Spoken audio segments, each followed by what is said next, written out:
कक्षा पंचमी के सभी भैया बहनों को नमस्कार। आज हम पाठ 17 अपना जिला, जैसा कि हमने पिछले बार पढ़ा था उससे आगे हम जानकारी प्राप्त करेंगे।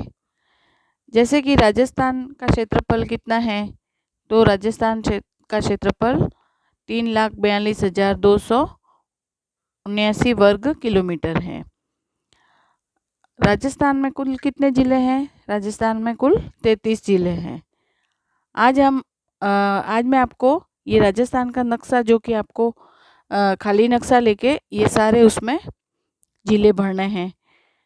जैसे कि सबसे पहले ऊपर है गंगानगर, हनुमानगढ़, बीकानेर, चूरू, झुंझुनू, जैसलमेर, जोधपुर, नागौर, जयपुर, अलवर, दौसा, भरतपुर, बाड़मेर, पाली, अजमेर, टोंक, सवाई माधोपुर, करौली, भीलवाड़ा, बूंदी, सिरोही, राजसमंद, उदयपुर, चित्तौड़गढ़, प्रतापगढ़, झालावाड़, डूंगरपुर और बांसवाड़ा, ये सारे इसमें आपको खाली नक्शा लेकर उसमें भरना है, जिससे आपको इन ज़िलों की जानकारी मिल जाएगी।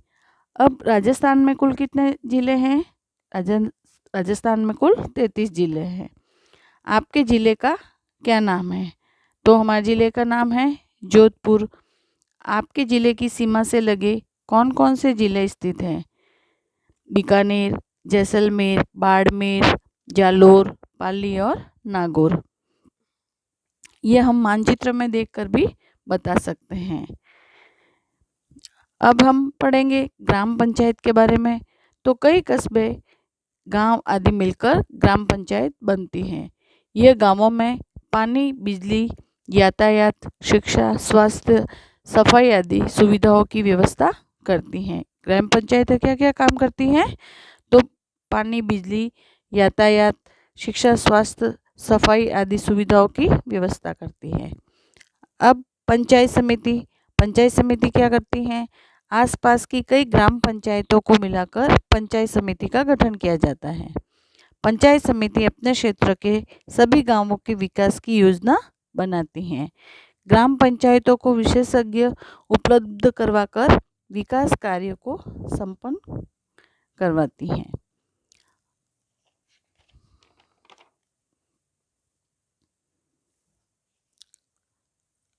अब हम आगे पढ़ेंगे कि आपका जिला मुख्यालय कहाँ है, आपके ज़िले में मुख्य राजमार्ग कौन से हैं, आपके ज़िले में कोई झील तालाब हो तो नाम लिखिए, आपके ज़िले में कौन सी प्रमुख नदी बहती हैं। तो ये आप खुद पता कर सकते हैं और जानकारी प्राप्त कर सकते हैं। अब है आपके ज़िले में प्रमुख कौन सी भाषा बोलते हैं। तो हमारे ज़िले में प्रमुख भाषा कौन सी है? हिंदी बोलते हैं, और हमारी स्थानीय भाषा है मारवाड़ी है, वो बोलते हैं। आपके ज़िले में स्त्री पुरुषों की प्रमुख पारंपरिक पोशाकें कौन सी हैं? तो हमारे ज़िले में स्त्री पुरुष की प्रमुख पारंपरिक पोशाकें हैं, घाघरा है, चुंदड़ी है, और आदमी लोग हैं वो धोती कुर्ता पहनते हैं, पैंट शर्ट पहनते हैं। स्त्री है तो वो साड़ी है, ब्लाउज है, ये उनकी पारंपरिक पोशाकें हैं। आपके ज़िले में बड़ा राजकीय चिकित्सालय कहाँ है? तो हमारे यहाँ पर बड़ा राजकीय चिकित्सालय मथुरा दास माथुर चिकित्सालय है, महात्मा गांधी चिकित्सालय है, उमेद हॉस्पिटल है, तो ये बड़े चिकित्सालय हैं। आपके ज़िले के प्रमुख जाने माने खिलाड़ी, स्वतंत्रता सेनानी, कलाकार एवं समाज सेवियों के बारे में भी हम जानकारी प्राप्त कर सकते हैं। आपके ज़िले में मुख्य रूप से कौन सी फसलें बोई जाती हैं? तो हमारे ज़िले में मुख्य फसलें गेहूँ हैं, बाजरा है और मक्का है, ये प्रमुख रूप से फसलें बोई जाती हैं। आपके ज़िले में कौन कौन से बड़े कारखाने हैं? तो हमारे यहाँ पर कई कारखाने हैं। आपके ज़िले का प्रमुख भोजन क्या है? तो हमारे यहाँ पर प्रमुख भोजन है दाल बाटी चूरमा। आपके ज़िले में कौन कौन से मेले लगते हैं? हमारे यहाँ पर सबसे पहले जैसे बड़ा मेला है, रामदेवरा का मेला लगता है। बाबा के बीच पर भादवे महीने में मेला लगता है, कागे का मेला है। तो ये मेले मुख्य रूप से लगते हैं। गणगौर का मेला है।